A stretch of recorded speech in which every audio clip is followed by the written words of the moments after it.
J'ai récemment lu le livre The Diary of a CEO, The 33 Laws of Business and Life de Steven Bartlett. Et dans cette vidéo, je partage avec vous 10 leçons de ce livre qui ont complètement changé ma vie. Pour ceux qui ne le connaissent pas, Steven Bartlett est un entrepreneur à succès. Il est notamment connu pour son podcast The Diary of a CEO, dans lequel il interviewe les entrepreneurs les plus influents du monde. Et son podcast est le deuxième podcast le plus écouté au monde, après The Joe Rogan Experience.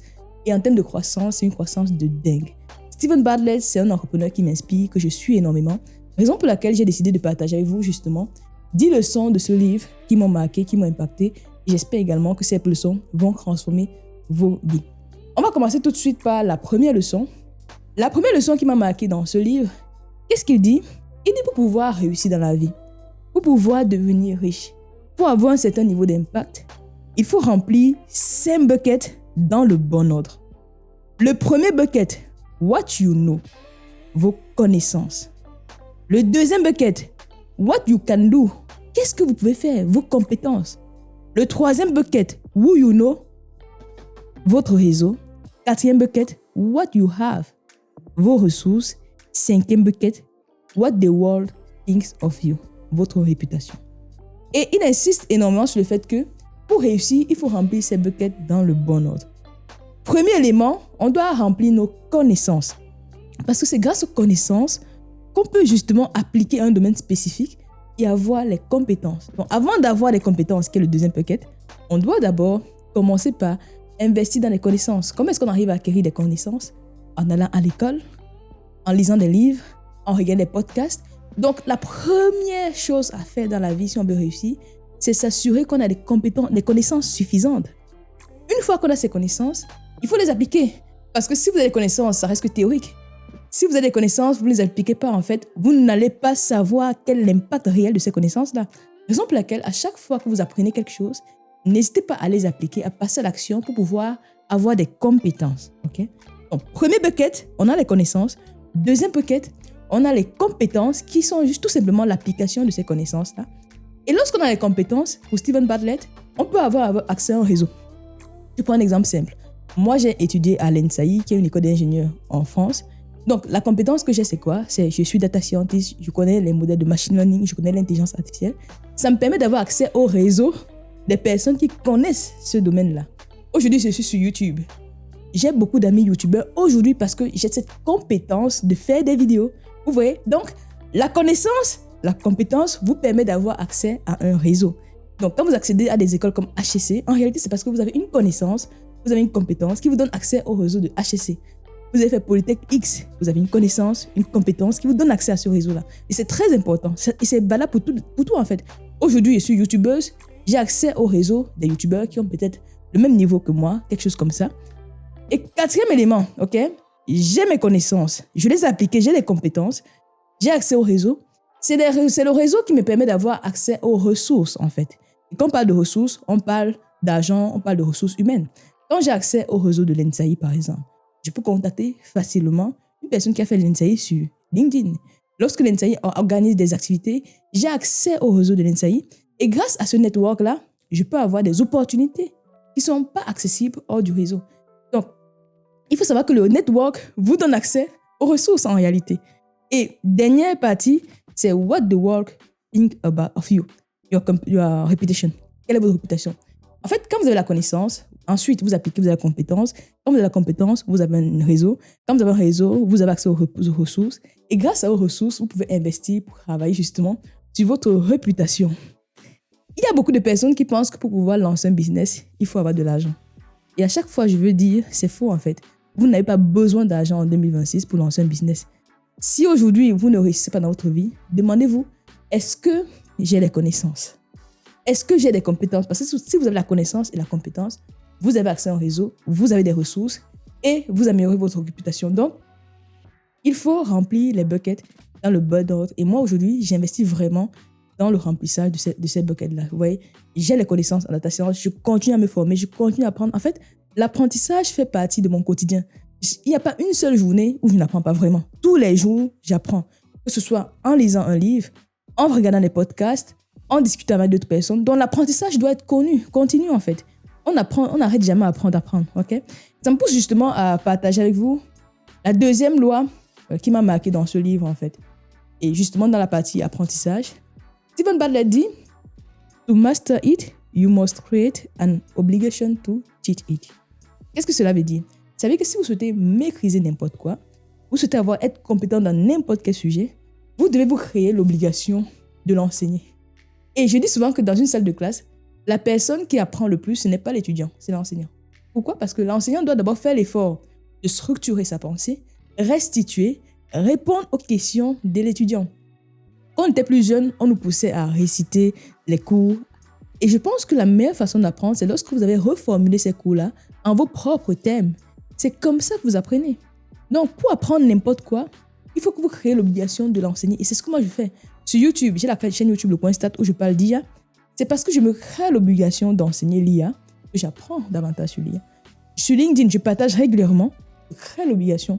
J'enseignais à l'ENSAI, je crée l'obligation. J'ai enseigné à l'Université Paris-Dauphine, je crée l'obligation en fait. Et si vous n'êtes pas obligé d'enseigner comme moi, ça peut être sur les blogs, ça peut être même dans votre équipe. Je vous donne une anecdote. Quand j'ai commencé à travailler, dans mon équipe, on devait maîtriser GitHub. À l'école, je n'avais jamais fait de GitHub. Qu'est-ce que j'ai fait? Un week-end, j'ai appris GitHub et j'ai proposé à mes collègues de leur apprendre ce que j'avais appris le week-end. Pourquoi? Ça me pousse à apprendre et ça me pousse également à me rassurer que j'ai la connaissance nécessaire. Donc, to master it, deuxième loi, you must create an obligation to teach it. Et il y a une phrase qu'il a dit dans le livre que je vais vous lire. Il dit, you don't become a master because you are able to retain knowledge. You become a master when you are able to release it. En gros, vous ne devenez pas un expert parce que pour avoir votre capacité à retenir des informations, à retenir des connaissances, vous devenez un expert par votre capacité à partager en fait. Vous allez voir beaucoup de personnes, moi j'ai connu ça en fait, on fait la rétention d'informations. À l'aide de l'IA, l'information est partout en fait. Moi je facilite l'accès à l'information en fait. L'information est accessible partout. Et quand j'apprends quelque chose, je documente, je partage. Même la chaîne YouTube que je vais créer, l'idée c'est de documenter avec vous ce que j'apprends. You don't become a master because you are able to retain knowledge. You become a master when you are able to release it. Donc dès maintenant, il faut créer l'obligation d'enseigner parce que c'est comme ça que vous allez progresser. Maintenant, on va passer à la troisième loi qui a complètement changé ma vie. Il dit, et ça c'est très important, you do not get to choose what you believe. En fait, vous ne devez pas choisir ce en quoi vous croyez. Ça peut paraître étrange. En fait, pourquoi c'est important? Parce que dans beaucoup de cas, on se croit ne pas être capable de faire quelque chose. Il dit en fait que nos croyances, c'est tout simplement parce qu'on manque d'évidence. Si par exemple aujourd'hui, si on retourne en 2021, ok, si on avait dit à Natacha qu'elle devait être capable de faire des vidéos YouTube, je n'y croirais pas. Vous savez pourquoi? Parce que je n'avais jamais fait de vidéo YouTube. Donc si on me dit je peux être youtubeuse, même si je n'aime pas ce monde, créatrice de contenu, comme je n'ai pas eu des évidences qui montrent que je peux être youtubeuse, je n'y crois pas. En fait, nos croyances ou bien nos pensées limitantes, c'est tout simplement parce qu'on n'a pas eu des évidences qui nous montrent que nous sommes capables de le faire. Donc, au lieu de vous dire, vous n'êtes pas capable de faire telle chose, allez-y, testez, apprenez. Parce que c'est en apprenant que vous allez créer des conditions qui vous démontrent en fait que vous êtes capable.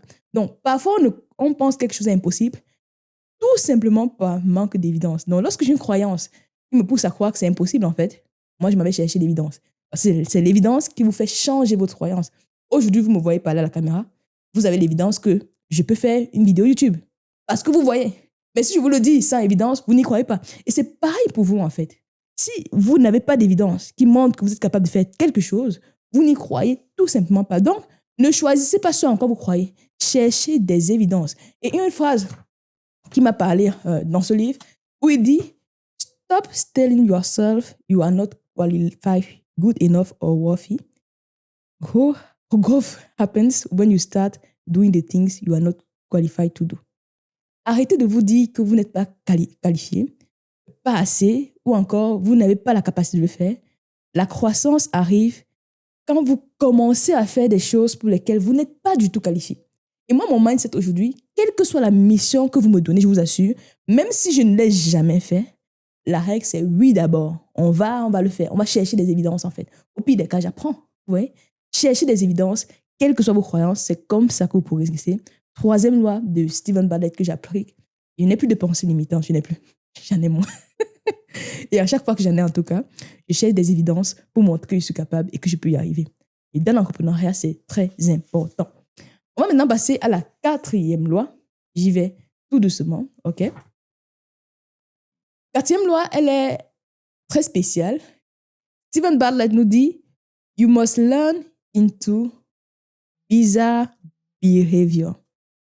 Vous devez apprendre des habitudes étranges. Quand l'IA est sortie, il y a des personnes qui avaient peur de l'intelligence artificielle. Est-ce que l'IA va remplacer mon travail? Est-ce que l'IA va prendre... Et on a peur de prendre des risques, en fait. Aujourd'hui, j'étais un salarié et du jour au lendemain, j'ai décidé d'être freelance. Pour beaucoup de personnes, ça peut être risqué.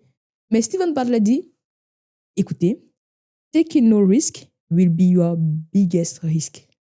Ne jamais prendre de risques dans vos vies, ce sera le plus grand risque, en fait. Parce que vous n'avez pas osé, parce que vous n'avez pas eu des évidences, vous pensez que c'est impossible. Il faut vous créer des évidences, vous voyez, c'est cohérent. You have to risk failure to succeed. Je dois prendre le risque d'échouer. Je lance cette chaîne YouTube. C'est possible que ça échoue, mais c'est le prix à payer pour réussir. Si vous souhaitez réussir dans n'importe quoi, il faut prendre le risque d'échouer.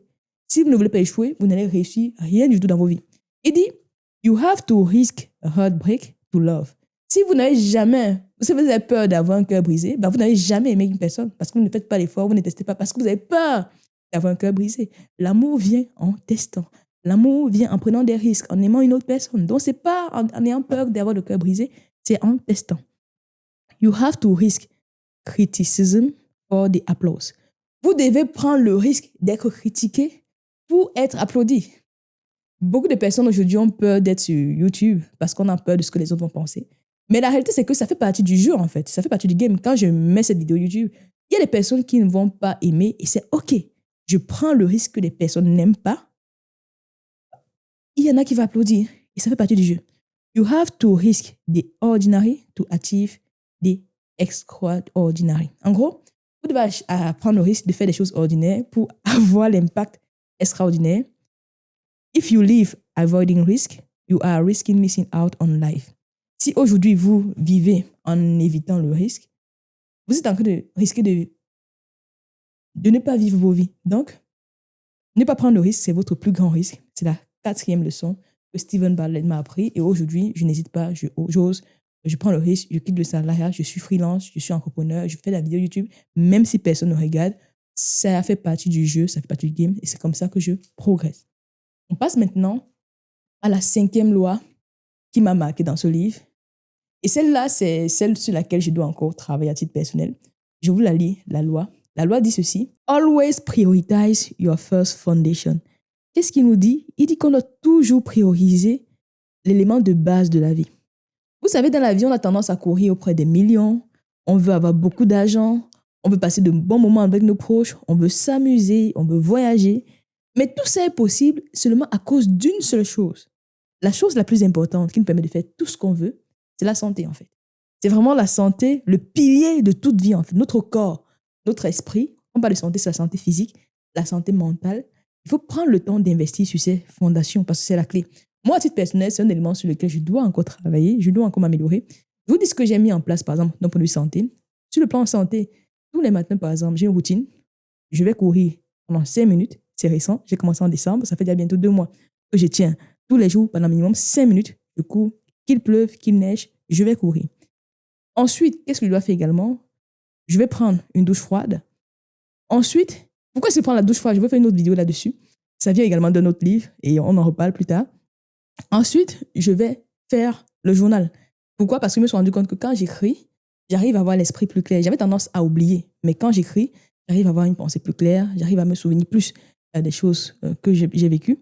Et 5, je vais méditer. Parce que la méditation me permet justement de me reconnecter à l'instant présent. Et la méditation permet d'avoir la santé mentale. L'année dernière, moi, j'ai investi, par exemple, toutes les 2 semaines, je m'en vais chez une psy pour pouvoir être accompagnée, pour pouvoir être suivie. Parce que justement, la santé mentale, c'est très important. Où je dois encore m'améliorer à titre personnel, c'est sur la partie alimentation. Parce que l'alimentation, justement, ce qu'on mange, tout simplement, c'est un élément sur lequel je dois encore travailler. Également le sport. Le sport, ce que je fais, c'est 5 minutes de course tous les jours. Et Stephen Bartlett dit, always prioritize your first foundation, parce que c'est les éléments clés. Vous êtes important. Traitez-vous comme Beyoncé. Prenez soin de vous. Parce que sans vous, en fait, vous êtes la personne la plus importante de vos vies. Vraiment. Vous êtes la personne la plus importante de votre vie. Ça, c'est une leçon qui a changé ma vie. Et vous voyez, ça me permet également de progresser. Maintenant, on va passer à la prochaine leçon. Je ne sais plus si c'est la 5e, la 6e. Celle-là, c'est une leçon qui m'a parlé. Et pour les businessmen, les entrepreneurs, vous allez comprendre. C'est un élément que on oublie souvent. C'est que you must piss people off. En français facile, en fait, vous devez énerver certaines personnes ou bien vous devez vraiment... Il dit en fait, pour Steven Bartlett, l'indifférence, surtout quand vous voulez vendre, l'indifférence ne vend pas. Vous devez toujours faire ressentir quelque chose à une personne, en fait. Regardez bien autour de vous, en fait. Les personnes qui arrivent à avoir une grosse communauté, ce sont les personnes qu'on déteste parfois, qui ont beaucoup de haters. Vous allez vous rendre compte que quand une personne a beaucoup de haters, elle a beaucoup d'abonnés. Et Steven Bartlett le matérialise comment? Il dit que some people will love you, some people will hate you, some people simply won't care. You will only connect to the first two. En fait, il y a des personnes qui vont vous aimer, il y a des personnes qui vont vous détester, il y a des personnes qui vont vous ignorer. Et il dit, dans la vie, vous allez être connecté seulement aux deux. Les personnes qui vous aiment, et bizarrement, même les personnes qui vous détestent, vont être connectées à vous parce qu'il y a quelque chose, justement, qui va créer de la tension. Comment on dit ça? Vous générez de l'émotion. L'indifférence ne vend pas. L'indifférence ne vend pas. Ce qui vend, c'est quand vous créez des émotions auprès des personnes, quand vous polarisez. Et bien sûr, quand on polarise avec ce qu'on croit réellement, en fait. C'est vraiment, il faut que quand vous dites quelque chose, ce soit aligné avec ce que vous pensez. Ne venez pas créer la polarisation pour créer la polarisation, non. On crée la polarisation parce qu'on dit, parce qu'on est vrai, parce qu'on est unique. On est authentique. Qu'est-ce qu'il dit d'autre? But not the terre, il dit, indifference is the least profitable outcome. L'indifférence, c'est l'élément le moins rentable, en fait. Pour vendre, on doit créer des émotions. Il y a des personnes qui vont nous animer. Par exemple, sur YouTube, vous avez peur de créer du contenu. Sachez que, de toute façon, il y a des personnes qui vont vous aider. De toute façon, il y a des personnes qui vont vous détester. Et c'est une bonne nouvelle. Vous allez vous rendre compte que les personnes les plus impactantes au monde sont aimées et sont détestées en même temps. Et vous également, si vous voulez réussir, on va vous aimer, on va vous détester. Et ça fait partie, tout simplement, du game. Maintenant, on va passer à je ne compte même plus les leçons, je pense que c'est la 7e leçon, ou la 8e, dites-moi en commentaire, que Steven Bartlett m'a appris et qui a complètement changé ma vie. C'est qu'il dit, you must sweat the small stuff. Ok? Vous devez jurer par les petites choses. Et cet élément est un peu concrétif, parce qu'on vous dit souvent que pour réussir dans un domaine, vous prenez 80%, il y a les 20% qui vous donnent 80% des résultats. C'est ce qu'on vous dit. Mais sauf que ça, pour Steven Bartlett, vous devez être moyen, en fait. On n'est pas obligé d'être excellent partout. Si vous voulez être excellent quelque part, ce sont les petites améliorations qui font la différence. Vraiment. Aujourd'hui, il dit qu'il a le podcast le plus suivi au monde parce qu'il juge par les petits détails, les 1% des éléments qui font la différence. Vous faites une vidéo YouTube, est-ce que vous avez fait attention à la miniature? Vous prenez 10 heures juste pour le titre. Vous testez. Et ça, je me rends compte que c'est pertinent. Pourquoi? Parce que même quand je regarde à l'école, je prends le cadre universitaire à l'école, la différence entre un 15 de moyenne, ou bien un 16 de moyenne, un 18 de moyenne, c'est 2 points seulement, mais sachez que cette différence, elle est énorme. Parce que celui qui a 18 de moyenne, 20 de moyenne, il juge par les petits détails que celui qui a 16 ignore. Donc la différence, elle est énorme. On n'a pas besoin d'avoir 18 partout. Mais si vous souhaitez exceller, si vous souhaitez faire des choses brillantes dans la vie, ce sont ces 1% qui font la différence. Donc vous voyez que 16, 18, c'est pas grand, c'est seulement 2 points. Mais sachez que pour avoir quelque chose d'impactant, ce sont ces 1% que vous améliorez tous les jours qui créent une différence énorme. Si on prend le cadre école, entre un 16 et un 18, la différence, c'est l'autre va à Harvard, l'autre va à une école un peu moins prestigieuse. Et si vous voyez que le fossé, il est grand. C'est seulement 2 points, mais l'impact est énormissime. Donc, always swear to the small stuff. Ce sont les petits éléments qui font toute la différence. Et ça va un peu à contre-courant de ce qu'on nous dit souvent, 20%, 80%. On n'est pas obligé d'aller sur les 20%, c'est vrai. Mais si vous voulez faire des choses incroyables, jurez par ces petits détails qui vont faire la différence. Qu'est-ce qu'il nous dit? Il nous dit, if you don't care about tiny details, you will produce bad work because good work is the culmination of hundreds of tiny details. The world's most successful people all sweat to this small stuff. En fait, Si vous vous en foutez des petits détails, vous avez produit un travail médiocre. Si vous faites une vidéo YouTube, vous ne faites pas attention au titre, vous ne faites pas attention à la miniature, vous ne faites pas attention à la qualité de l'audio, vous ne faites pas attention à la qualité de la caméra, vous ne faites pas attention à la lumière. Vous voyez, ce sont les petits éléments, mais ces petits éléments bout à bout créent une vidéo incroyable en fait. Chaque détail compte, les amis. Faites tout pour améliorer ce 1% tous les jours. Et vous n'allez pas améliorer le 1% du premier coup. C'est petit pas, Kaizen, petit pas, on arrive à améliorer le détail. OK? You must swallow the small stuff. Maintenant, on va passer à la dernière leçon qui m'a marqué dans le livre, avant-dernière. You must outfail the competition. Vous devez échouer le plus souvent possible. Et c'est lui, justement, qui m'a fait prendre conscience du fait que fail fast, échouer rapidement. Dans le titre, moi, à titre personnel, j'aime pas trop le thème compétition parce que j'estime que dans la vie, je suis en compétition avec moi-même. Je suis en compétition avec moi, mon manque d'envie de me lever du lit. Je suis en compétition avec les pensées limitantes. Je suis en compétition avec les gestes qui m'empêchent de manger bien tous les jours. En fait, ce n'est pas les autres, en fait, mes compétiteurs. Ma compétition, c'est moi. Toutes les pensées limitantes que j'ai, tout ce que je fais qui m'empêche de progresser, c'est ça la compétition. Donc, mais je suis d'accord avec Steven Bartlett qui dit « You must outfail ». Donc, l'idée générale, c'est il faut échouer le plus rapidement possible. Vous allez voir des personnes qui ont des idées depuis 10 ans, depuis 20 ans, depuis 30 ans, depuis 5 ans, mais ne passent pas à l'action parce qu'on a peur d'échouer. Et ce que Steven Bartlett dit, écoutez bien ceci. Il dit « Failure equal to feedback ». Donc, l'échec, c'est un retour. Feedback equal knowledge. Quand on a un retour, on a une connaissance. Rappelez-vous, les 5 buckets, la connaissance knowledge. Knowledge equal power. La connaissance égale le pouvoir. Donc, failure gives you power. Donc, l'échec, en réalité, vous donne un pouvoir, les amis. Échouez le plus rapidement possible. Outfail the competition. Et Steven Bartlett, dans son entreprise, il a un hail of failure. En gros, c'est une personne qui est chargée de vérifier que dans son entreprise, les équipes échouent le plus souvent parce que c'est quand vous testez, vous itérez, que vous arrivez à trouver le 1% à améliorer, vous devenez excellent. Donc, pour réussir, fail fast. Donc, voilà les éléments que je voulais partager avec vous dans ce livre. Un dernier élément pour terminer, sur la discipline, en fait. Et ça, c'est un élément qui change les vies. Il dit, being selective about how you spend your time and who you spend your time with is the greatest sign of self-respect. Donc, si vous souhaitez vous respecter, vous, faites vraiment attention comment vous passez votre temps, avec qui vous passez votre temps. C'est un signe que vous respectez, c'est un signe que vous aimez. Donc, l'amour, c'est prendre soin de soi. L'amour, c'est de faire des choses qui sont bien pour vous. Your ego will insist that you do. Your potential will insist that you delegate. Ça, c'est pour les entrepreneurs. Pensez à déléguer, pensez à envoyer. Si votre livre vous marque, franchement, c'est un livre qui a transformé ma vie, qui a transformé ma façon de penser. Et je vous le recommande à 100%. Donc, voilà les 10 leçons business de vie que ce livre m'a inspiré. Dites-moi en commentaire, qu'est-ce qui vous a parlé? Est-ce que vous êtes d'accord avec ce que Steven Bartlett a partagé? Et si vous souhaitez voir pourquoi est-ce que je vous recommande de vous lancer sur YouTube, j'ai fait une vidéo qui s'affiche juste là, qui vous donne 5 raisons concrètes pour lesquelles vous devez justement enseigner dès maintenant pour pouvoir devenir expert de votre domaine. Vous likez, vous commentez, vous partagez, vous faites tout ce que vous voulez, mais surtout, prenez bien soin de vous. Et on se donne rendez-vous demain pour la suite de ce challenge. Let's go!